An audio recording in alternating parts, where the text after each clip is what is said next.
as we can see on the right side of this picture, there's a kid. Her name is Sally. She is a 6th grade elementary student who were forced to continue her class by online because of this COVID-19 pandemic.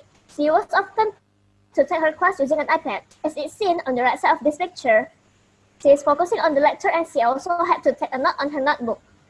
She often to take her class using a tiny round desk as her work desk. Well, in the background, there's a cabinet that our family uses as tool and medicine storage. And as you can see, our house also had a cute Chinese ribbon hanged in the wall of the door. That's how Chinese people likes to keep it. COVID-19 pandemic has affected so many aspects, such as economy or even schools. Students had to take their class online ever since. And that, of course, brings us a lot of disadvantage. Luckily, Sally don't have any problem about learning online, so it's effective for her to continue her study. But unfortunately, half of students may not effective. One of the reason is internet connection. For example, some of students have a good internet connection, but some of them may not have a good internet connection. Here we can find out that online learning is not as easy as we think. But this is a demand that we must do because of this COVID-19. We must have to do it or we will miss the others.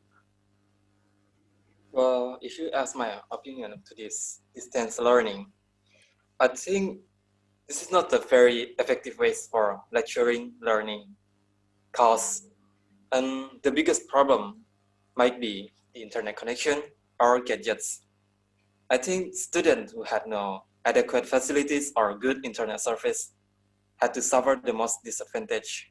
And how about you, Suri? If you ask me as a college student, it's very difficult for me because not all of students can understand what the teacher said about. Besides of me as a music art college student, I feel it too. It's very difficult for me to practicing music by online because sometimes my internet connection is not really good and sometimes I don't understand what my lecturer said about. And last, stop complaining. Focus on yourself. Demand yourself to be disciplined again. Increase our effort so that we can always be enthusiastic about learning, even though this is online. And last, COVID-19 pandemic had brings us this misery. But we got to find a way not to giving up on it, but to live in it. And together we play.